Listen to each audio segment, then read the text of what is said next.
арғы атамыз Омар деген кісі ұста болған кісі. Әкеміз де өте қолынан көп нәрсе келетін, мына өзінің ат арба, есек арба, жайдақ арба дейді, сондайларды керемет шебер жасайды. Балта саптау, жаңағы үй жұмыстарындағы дүниені керемет шебер кісі болды. Сол кісі өте білімді де, сөнген жаңағы арғы дүниеден хабары бар мол адам еді. Әкем жетен. Сол кісі жасымыздан бізде мына батырлар жыры көп нәрселермен жаңағы өзі кітапты көп оқитын. Мына Баян батырдың кезіндегі жырларын кімнің жазған? Мағжан Жұмабаев жазған. Мына кімдердің жаңағы батырлар жыры, Алпамыс батыр, Қобыланды, сол сияқты жырларды көп оқыдық. Кезінде елдің қонаққа шақырғанда бізді сол жырларды оқыттырып қоятын. Кейін жаттап алатынбыз. Өзі де сол жас кезінде сондай болған екен. Сол кісінің көп тәрбиесі бізге сіңді. Біз ағайынды үшеу едік. Менің ағам Тұрсынжан Жетенұлы, мен Айтберген Жетенұлы, мен Махмұт Жетен үшеуміз ағайынды. Кейін осы өнермен мектептің өзінде көп анандай қолөнер нелеріне қатысты, содан басқа көзге түсе бастады. Аңыздармен, жаңағы әңгімелермен, жаңағы нелермен тарихи археологиялық нелер зерттегенімізде бұл археологиядан шықты. Археологиядан шабылған, соны зерттей келсек, бұның басындағы дулыға демейді екен, біз дулығы маскалы дулыға деп сөйтіп ұрып жүрміз, бұл томағап деп аталынады екен. Мысалы құстың басындағыны томаға дейді ме, бұны томағап дейді. Тұтас қапталды деп есептейді.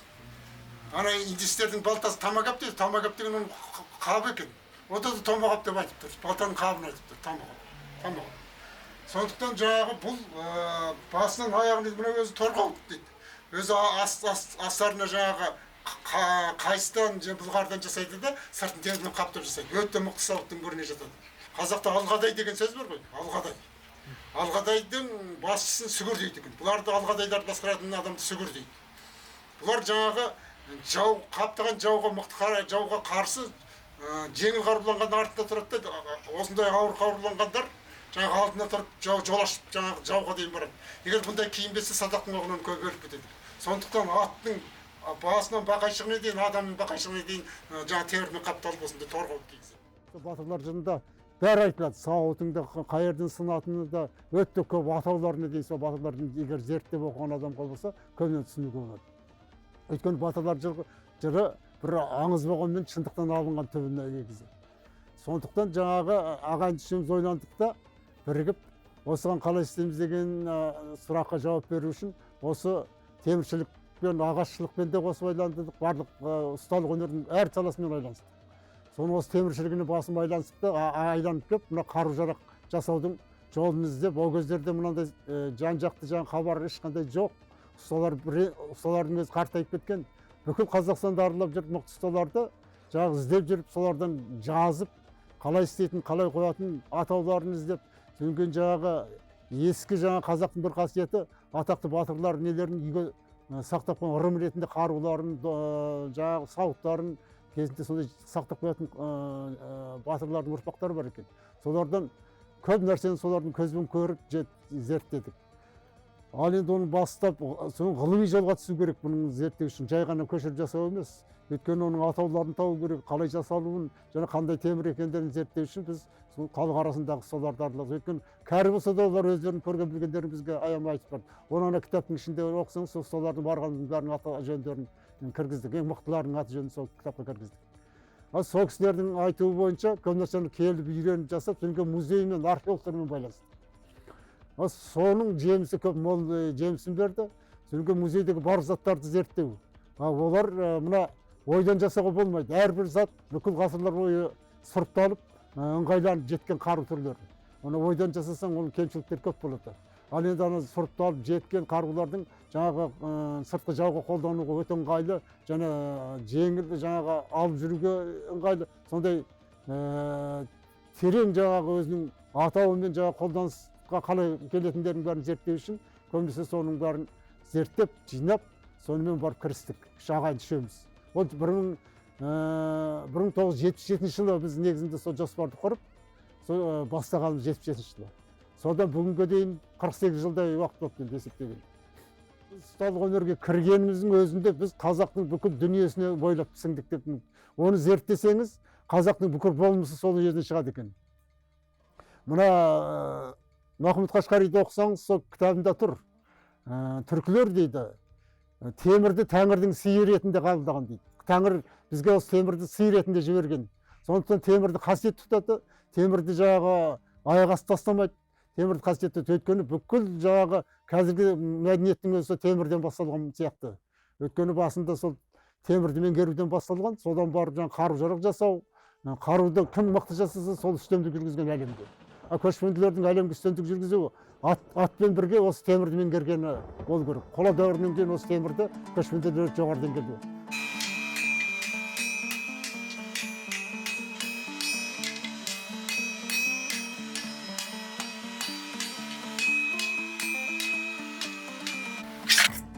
Қазақтың қайқы қылышы дейді. Бұл енді көп қолданған. Бұның қайқылығы неге? Мына бұрын семсер болған. Семсерден қайқыға айырылысқан себебі бұл ат үстінде жаңағы өте ыңғайлы. Мына үзеңгіге шіреніп тұрып жаңағы жердегі нені аттың екпінімен шауып түсіргенде бұл енді жаңағы қуат күші өте жоғары деңгейде кетеді. Жаңағы ат төмен түскенде жаңағы сілтегенде кез келген нәрсені жаңағы орып түсетін жаңағы қасиеті бар. Қайқы қылышта көп қолданатын себебі сол. Бұны бұрын қылыш дегеннің өзі түзуіне семсерден кейін қылыш екен. Қылыштан кейін қайқы. Бұның өзін қайқы деп атайды негізі. Қылыш деп біз қосып айтпаймыз, қылыш өзі түзу болады. Бірақ жүзі болады. Семсердің екі жүзі бар. Мына қайқының бірақ жүзі бар да былай қайқы болады. Бұл жаңағы батырдың кез келген жауына қарсы қолдану мүмкіндігі өте жоғары. Соның аттың үстінде жаңағы зөңгіге тіреп тұрып, кез келген жағына жаңағы сілтеп қолдануға өте ыңғайлы қарулардың бірі, қаһарлы қарулардың бірі. Оны сондықтан қазақтар көп қолданған. Кез келген жауынгердің қолында қайқы қылыш. Оның сыртындағы мына қаны бұны алып жүру үшін жасалған. Оны іші ағаштан болады да, сыртын жаңағы бұлғардан, матадан әртүрлі. Немесе атақты батырларға күмістеп, өрнектеп жасайды. Ал мына екі бауы оның алып жүруге жаңағы белдікке қыстырып, екеуін алып жүруге жасалған нәрсе. Сабы міндетті түрде өкшелік болады. Мынаны жаңағы балдағы дейді, мынасын. Бұл балдағы жаңағы қарсы келген қылыштан қорғайды, мына жағынан да сол қарсы келген қылыштардың жанып келгенде қолдайды. Мына жағынан қолдан түсіп қалмау үшін кейде бау тағылады. Мына негізі мүйізден де ағаштан да әртүрлі нелерден сақтайды. Мына мысалы бір қызық нәрсені айтайын. Мына Манас жырын оқысаң, Манас жырында жаңағы айтылады. Асманнан түскен 6 құрыштан жасалған қылышым дейді. Сонда метеориттен жасап отыр. Құрыш деп жүрген. Жаңағы асманнан түскен метеориттен жасаған қылышым деп. Алғашында сол метеориттерден де жасалған түрлері болған. Ол сол Манас жырында айтылып тұр.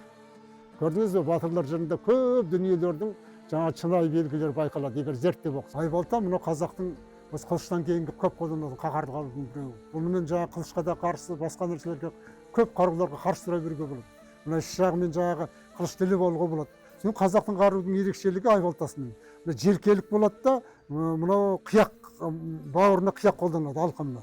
Бұл жаңағы қарсы қылыштың немен сапты сындырып кетпеу үшін, сапты жаңағы қират кетпеу үшін қолданылады. Сондай жетілдірген түрі. Мына өкше жағымен жаңағы құстұмсық дейді, бұл жағымен де қолданылады. Сондықтан бұл әртүрлі жаңағы бес аспап қарулардың түріне жатады. Содан кейін сонау гүндордан, үйсіндерден, қаңлардан жаңағы арғы 6000 жылдық Қытайлар айтып, сол деректерінің ішінде жүр.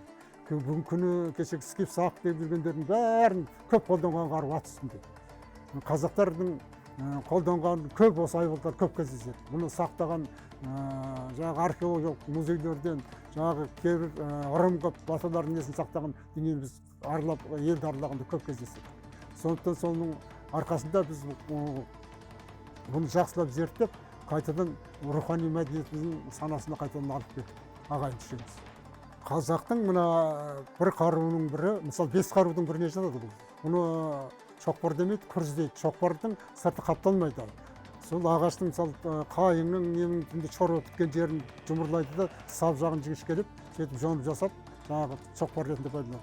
Оны көбінесе жаңағы сыртқы жауға да қолданады екен, онда қорғасын құйып басына салмағын ауыртылады қолданған кезінде. Енді оны бүкіл жауынгерлердің жаңағы көп жауынгерлердің бәріне күрз ұстата алмайды, сондықтан сондай нәрсені пайдаланған. Ал енді мына күрзі іші сол қайыңның безі немесе жаңағы емен сондайларын жасайды да, ішін ағаштан жасап, сыртын жаңағы қаптап, сыртын темірмен, болат темірлермен қаптап, мынандай дүздер орнатады, емчекті жүздер орнатады. Сөйтіп арқылы оның қуат күшін, бұл сыртқы жауға арналған. Бұны атақты батырларға арнап жасайды. қос қолдап та ұруға болады, бір қолмен де ұра меңгеретін жағдайлар да бар. Оң солында жаңағы келген жауларды жаңағы жапырып ұрып кетуге болады. Бұл жаңағы мысалы қылыш ала алмаған, жаңағы не ала алмаған дүниені ұрып жығу арқылы ұсқыр жүзін көп қолданады. Бес қарудың бірінде жататын өте мықты қаһарлы қарудың бірінші. Не жағы киіп түскен ғой жағы. Дейді ғой бізден сүрген жағы атақтарды нетесіздер ма?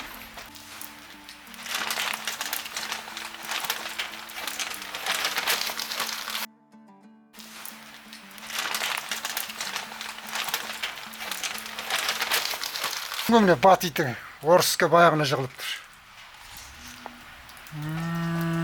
Керемет сүрді. Бұны үлкейтіп келіп қою керек қой. Қазақтың ұсталық өнері философиялық, мына космогониялық, жаңағы бүкіл морфологиялық, бүкіл аспан денелерінің бәрімен байланысты үлкен мифтік аңыздардың негізінде қалыптасқан, мысалы ертесікте тұр әне. Ертесікті солар жердің астына кіріп кетеді. Жердің астында жылан қашқан. Солардың несі өзі кемтар аяғы жердің астында істейді. Күн күркірегенде солардың жаңағы көргінің дыбысы деп есептейді біздің мифологиямызда. Бұл енді арғы өтті тереңдегі жаңа қазақтың ұлы мәдениетінің болмысын бойына сіңірген ұлы киелі деп есептейді қазақ. Сондықтан батырлар өш жерден бата алатын болған киелі. Өш жерден жаңағы батырлардың жаңағы жылан қайыс деген рәсімдері бар.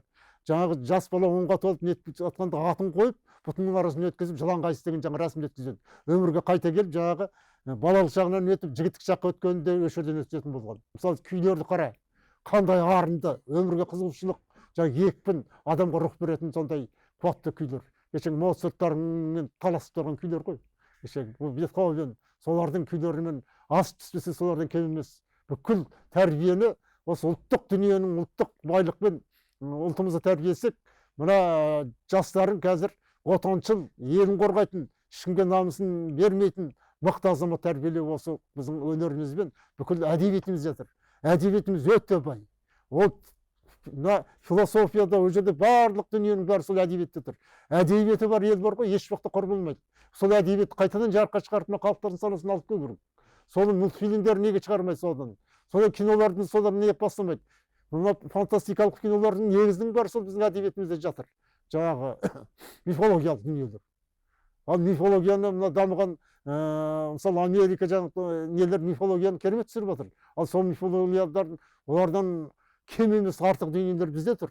Ал сон мифология түсіретін біздің қазір кино өнерімізде өте төмен болып тұр. Жаңа мықты алаштарымыз, кешегі батырлардың кинолардың өзі кәдімгі сериал сияқты шығарып жатыр, ол болмайды. Ол өте терең жаңағы бағаны беріп, жаңағы ұлтқа тәрбие беретін, рух беретіндей дүниені кәдімгі үлкен ақшамен кәдімгі мықты актерларымыз бар, құдай шүкір. Соларды салып отырып жасау керек. Мен келем тау ішінде түнделетіп, аймақты күңірентіп өлеңдетіп, астымда ақ боз атым сылаң салып, жалтақтап құлақтарын елеңдетіп, ақ боз атым тұлпарым, шалқыған көңілі сұңқарым, көкірек керей жұттым мен ауаның жазғы жұпарым. Ақ olsun білі шаш, қара көзің, тәтті сөзің, білгейсің келгенімді жалғыз өзің.